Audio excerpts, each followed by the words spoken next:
Hi hello வணக்கம் மக்களே. இது திரைநிலா ஆடியோ நாவல்ஸ் வழங்கும் உன் அருகில் வருகையில் நாவல்.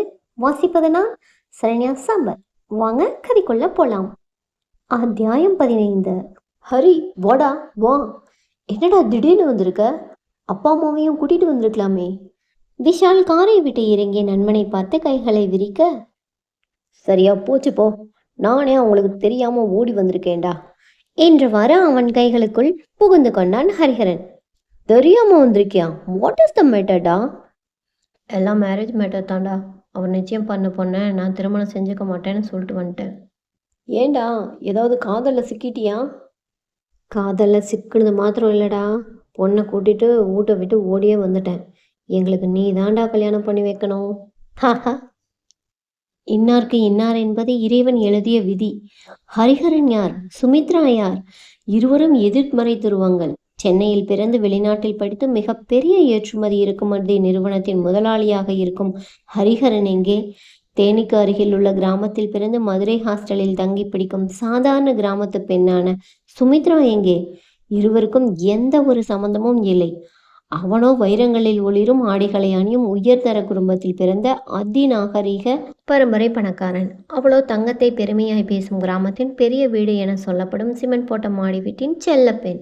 அவன் இன்றைக்கு இந்தியா, நாளைக்கு பிரான்ஸ், அதுக்கு அடுத்த நாள் லண்டன் என விமானத்தில் பறந்து கொண்டிருப்பவன். அவள் வருடத்திற்கு 4 முறை கல்லூரி போவதற்காக பஸ்ஸில் ஏறுவதை மிக பெருமையாய் கூறிக்கொள்ளும் வீட்டு பறவை. யாருக்கு யார் இணை? நிம்மதியாய் குடும்பம் என்ற கூட்டில் பாதுகாப்பாய் இருந்தவள் ஒரே இரவில் குடும்பத்தை பிரிந்து அறியாத ஆண்மகனின் காரில் ஏறி அவனை அறியாமல் பதுங்கி கொள்ள வைத்தது யார் செய்த செயல்? பிடிக்காத திருமணத்தில் இருந்து தப்பிக்க நிம்மதி தேடி மூணாறு வந்தவன் தன் காரில் பாதுகாப்பு தேடி ஒரு பெண் ஏறி கொண்டதை அறியாமல் நண்பனின் வீட்டுக்கு வந்து விளையாட்டாய் வார்த்தையை விட்டது எதனால்?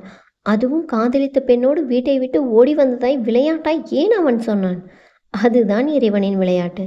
ஹரிஹரன் சப்தமாய் சிரித்து கொண்டே விசாலின் தோள்களை கட்டி தழுவி கொண்டிருக்கையில், வாமா வா, பயப்படாத, நான் உன் அம்மா போல, இது உன் வீடுன்னு நினைச்சுக்கோ என்றாள் பத்மாவதி. யாரை கூப்பிடுறாங்க என்று புரியாமல் ஹரிஹரன் திரும்பி பார்த்தான். அவனுக்கு தூக்கி வாரி போட்டது. கார் கதவை திறந்து கொண்டு ஒரு அழகிய பெண் இறங்கினாள். பாவாடை தாவணியில் தமிழ் பெண்ணின் கலாச்சாரத்தை பிரதிபலித்தாள். அழகான அகன்ற கண்களில் கடல் அளவு அச்சம் இருந்தது.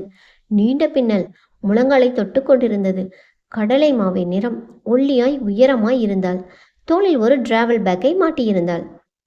யார் இவ என்று ஹரிஹரன் விழிக்க, பார்த்துக்கோ வாசவி, இதுதான் ஓ ஹரிஹர அண்ணாவோட காதலி, உன்னோட வருங்கால அண்ணி.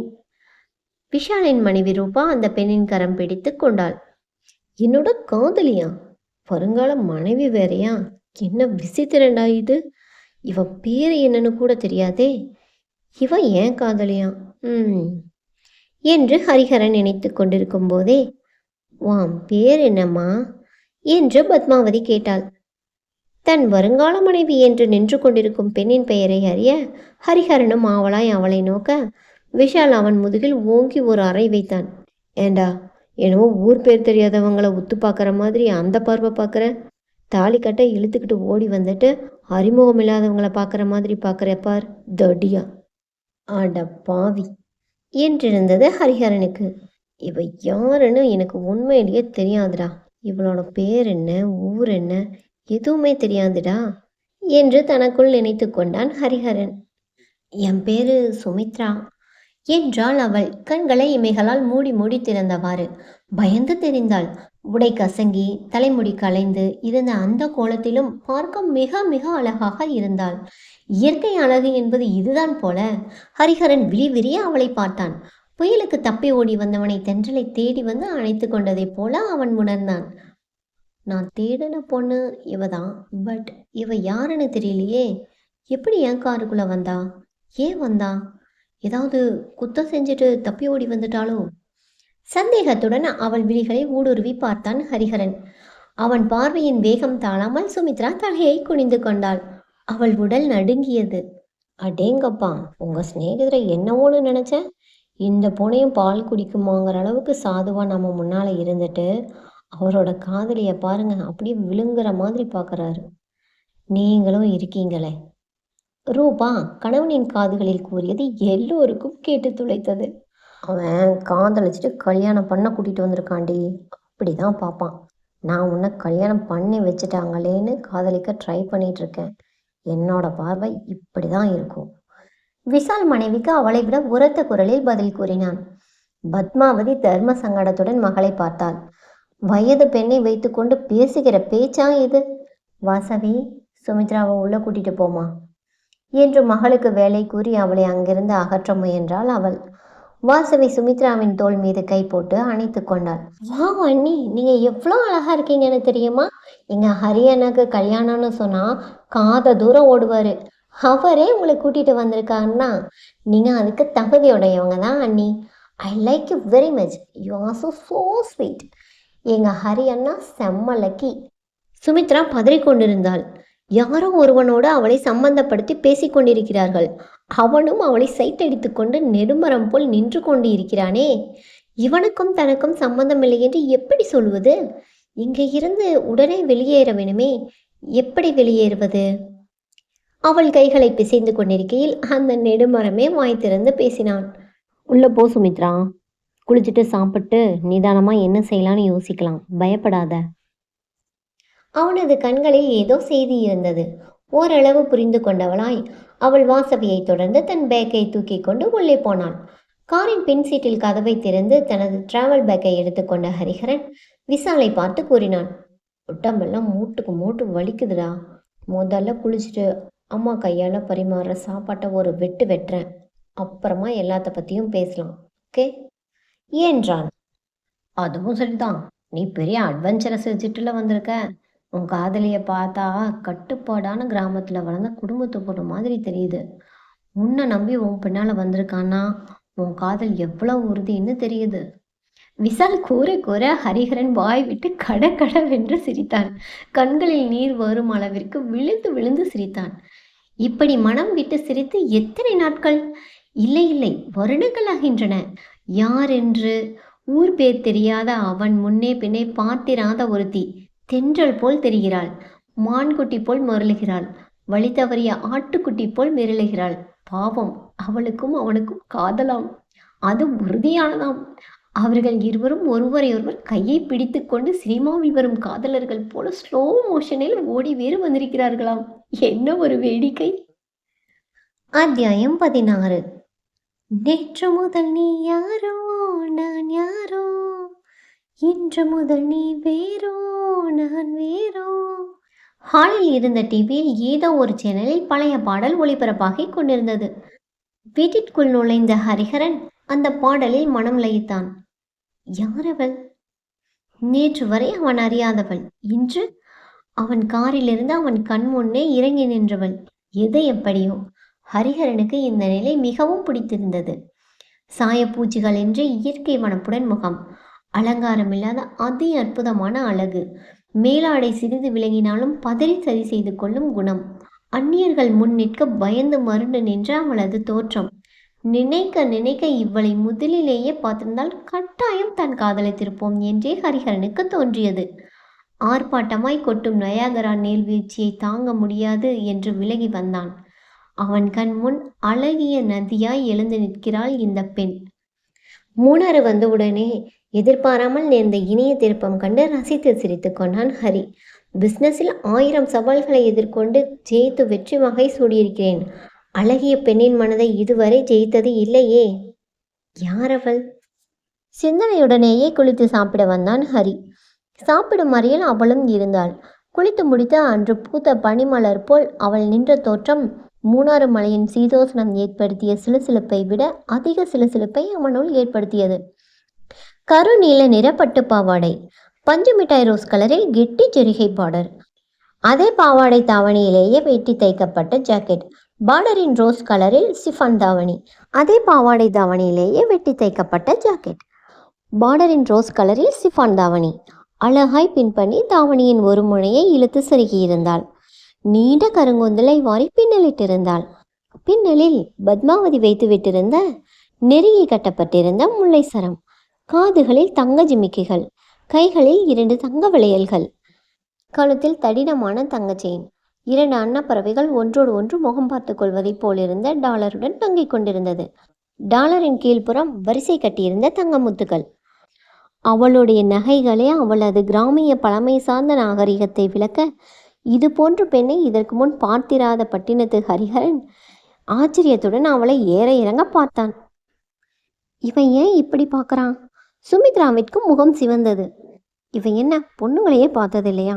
இப்படி விழுங்குற மாதிரி பார்த்தா என்ன அர்த்தம்? இவங்க வேற என்னென்னவோ சொல்றாங்க.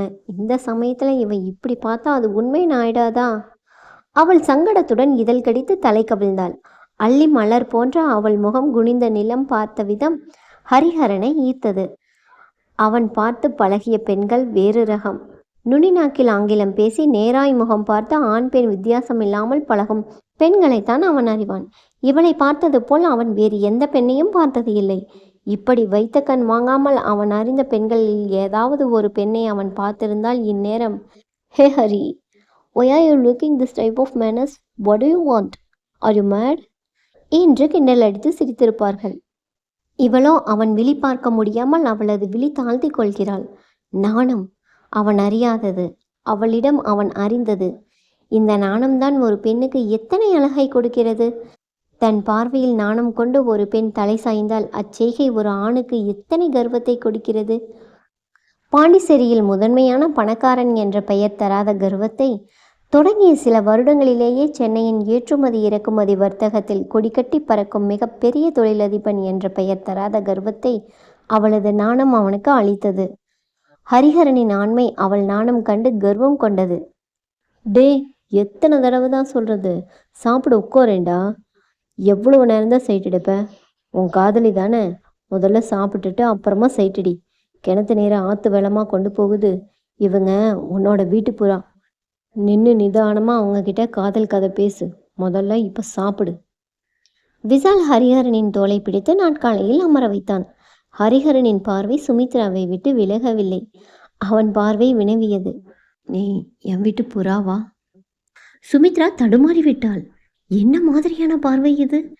இவன் முன்னால் எப்படி அமர்ந்து சாப்பிடுவது? தவிப்புடன் பத்மாவதியை நோக்கினாள். நான் அப்புறமா சாப்பிட்டுக்கிறேனே என்று வாய்ப்புத்தி சிரித்தாள் வாசவி. அது சரி, நானும் அப்புறமா சாப்பிட்டுக்கிறேன்னு என் ஹரி அண்ணா உங்கள் பின்னாடியே வந்துடுவார். பாவம், அவர் உங்களை கடத்திட்டு வந்து ரொம்ப டென்ஷனில் எப்போ சாப்பிட்டாரோ என்னவோ. அவர் பசி தாங்க மாட்டார. நீ பேசாமல் வந்து உட்காந்து சாப்பிடுங்களேன். அவரையும் சாப்பிட விடுங்க. சுமித்ரா பேச்சை வளர்க்காமல் பட்டென்று அமர்ந்து விட்டாள். இன்னும் தயங்கி நின்றால் என்னவெல்லாம் கேட்க வேண்டியிருக்குமோ என்று பயம் அவளுக்கு. இதிலிருந்து எப்படி தப்பிப்பது? வாவ், இட்லியும் கோழி வறுவலுமா? Great combination. அம்மா, உங்கள் கை பக்குவமே தனியுமா. ஆமாம், அப்பா எங்கே காணோம்? நான் வந்ததுலேருந்தே என் கண்ணில் படவே இல்லை. ஹரிஹரன் சாப்பிட்டு கொண்டே வினவினான். அவர் ஸ்நேகிதர் ஒருத்தருக்கு உடம்பு சரியில்லை, பார்த்துட்டு வரேன்னு நேற்று தான் கேரளா போனார். நாளைக்கு காலையில் வந்துடுவார். சுமித்ரா, என்னம்மா 2 இட்லியோட எந்திரிக்க பார்க்குற? இன்னும் 2 சாப்பிடு. இல்லை, போதும்மா. என்ன போதும்? மூச்சு வாயை திறக்காமல் இந்த இட்லியை சாப்பிட்டுட்டு தான் எழுந்திரிக்கணும். அசைவம் பிடிக்கும் தானே? எனக்கா அசைவம் பிடிக்காது. எங்கள் வீட்டில் கோழினா 2 கோழி, மீனுனா 4 கிலோ. எவ்வளோ உணர்த்தியா சாப்பிட்டு வைப்பேன். திங்க படித்த குடும்பத்தில் பிறந்து வளர்ந்தவனா. இப்போ ரசித்து ருசித்து சாப்பிட்ற நிலையிலையா நான் இருக்கேன். சுமித்ரா தனக்குள் நொந்து கொண்டே சாப்பிட்டு முடித்தாள். எழுந்து கை கழுவி விட்டு தயங்கி நின்று ஹரிஹரனை பார்த்தாள். இங்கிருந்து வெளியில் போகணும்னா இவன் துணை வேணுமே.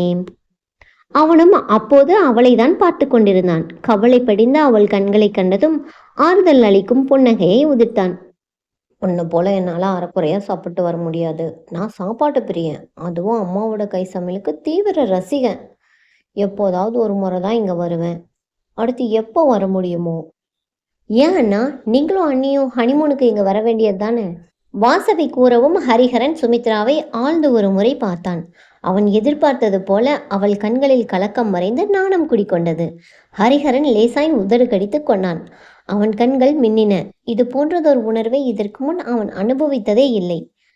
ஏன் வாசவி, இப்போ ஹனிமூனை கொண்டாடக்கூடாதா? ஹரிஹரன் வாசவியை பார்த்து கொண்டே சுமித்ராவை பார்த்து புருவத்தை உயர்த்தினான். என்ன தைரியம்?